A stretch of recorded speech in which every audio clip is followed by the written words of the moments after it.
Picture this. America in the 1950s. Eisenhower's in the White House. Elvis is on the jukebox. And the roads? They're teeming with gas-guzzling behemoths. Cars were big. They were bold. They were symbols of prosperity and freedom. Fuel economy, who cared? It was all about chrome, fins, and horsepower. Into this world of automotive excess rolled two unlikely contenders: the American Motors Corporation, AMC, Metropolitan, and the Volkswagen Beetle. One was a quirky American attempt at a compact car. The other, a quirky German import with a rather unfortunate wartime legacy. Both were small, both were economical, and both were about to enter the automotive arena, ready to take on the giants of Detroit. This wasn't going to be a demolition derby. No, this was a battle for the hearts and minds of American consumers. Would they embrace the small car revolution, or would they stick with their beloved land yachts? Fasten your seatbelts, ladies and gentlemen. This is the story of the battle of the subcompacts. Let's meet our contestants, shall we? In the red corner, hailing from the US by way of England, it's the AMC Metropolitan. This stylish little number, affectionately nicknamed the Met, was designed to be the perfect second car for the modern American family. Now, for the challenger. From Wolfsburg, Germany, welcome the Volkswagen Beetle.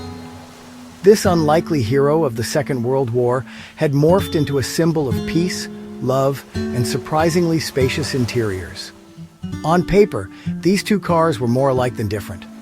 Both had four-cylinder engines, two-door compacts designed for efficiency and affordability. The Met boasted a peppy 1.2-liter engine, while the Beetle countered with its iconic air-cooled 1.1-liter. Both offered seating for four, though squeezing into the back was an adventure best left to contortionists.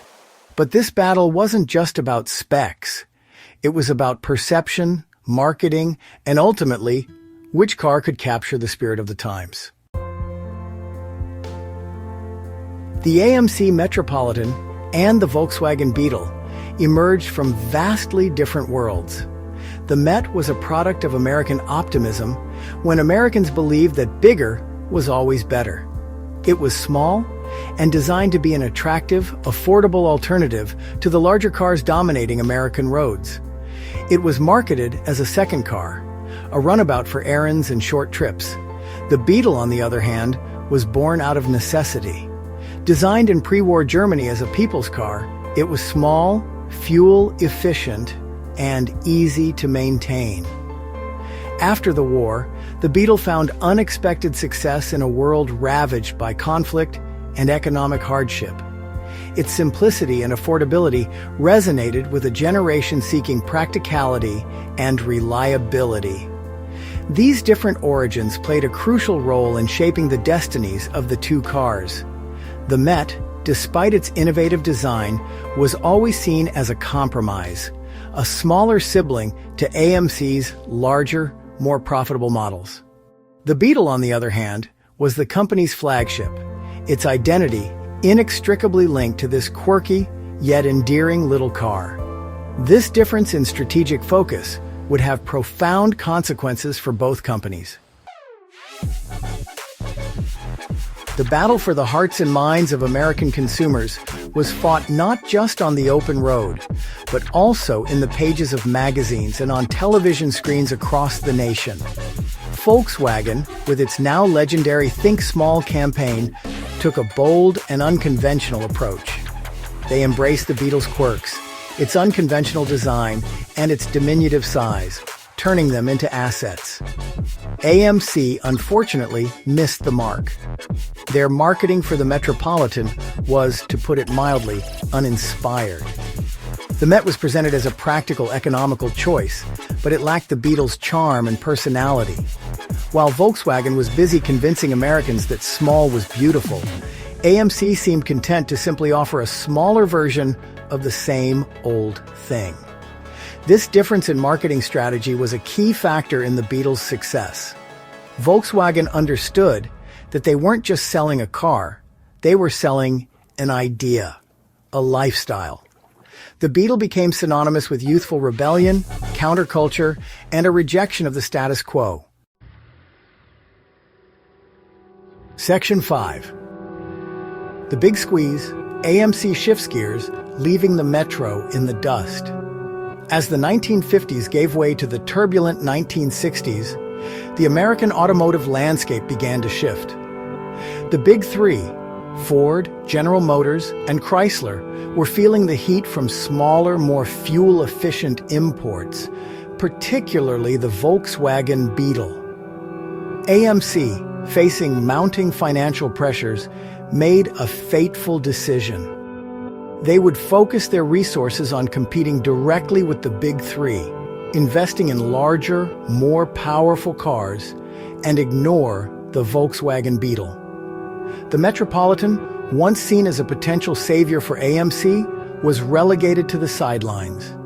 It received minimal updates, its design remaining largely unchanged despite evolving consumer tastes. Dealers, incentivized to push AMC's larger, more profitable models, often neglected the Little Met. The results were predictable. No one was directly competing with the Beetle. Sales of the Metropolitan, which had peaked in 1960, went into freefall.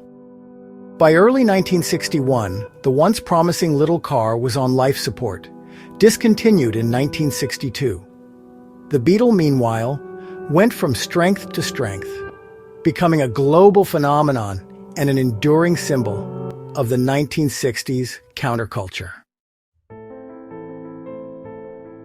But what if, just what if, AMC had made different choices? What if they had poured their resources into updating the Metropolitan, transforming it into a true competitor for the Beetle? Imagine if there had been an update of the Metro with a sporty new design, a more powerful engine, perhaps even a cheeky little convertible version, and a marketing campaign aimed squarely at the burgeoning youth market. Would it have been enough to dethrone the Beetle? Perhaps not. The Beetle had a certain je ne sais quoi that was hard to replicate. But a revitalized Metro could have carved out its own niche in the market, attracting buyers looking for a stylish, affordable American alternative to the German import. It could have been AMC's ticket to long-term success, a testament to their innovative spirit and their ability to adapt to changing times. Alas, the decisions made by executives killed off the Metro and ultimately killed off AMC. The story of the AMC Metropolitan is a cautionary tale, a reminder that even the most innovative products can falter without the right marketing strategic vision and a bit of luck. The Met was a car ahead of its time, a glimpse into a future where smaller, more fuel-efficient cars would rule the roads. But it was also a victim of its circumstances, a casualty of AMC's struggle to compete in a market dominated by giants. The decision to shift resources away from the Met and towards larger cars was short-sighted, given the realities of little AMC trying to compete against the Big Three in Detroit. It also meant missing out on a golden opportunity. The compact car market was ripe for the taking. Volkswagen proved that. The Volkswagen Beetle, meanwhile, became more than just a car. It evolved into a cultural icon, a symbol of peace, love, and the open road. Its simple design, affordability, and surprising durability made it a global phenomenon, embraced by everyone from hippies to Hollywood celebrities. The Beetle's success was a testament to Volkswagen's ability to tap into the zeitgeist, to understand the changing needs and desires of consumers. It was also a product of smart marketing, a willingness to embrace the Beetle's quirks and to position it as the anti-establishment alternative to the gas-guzzling behemoths of Detroit.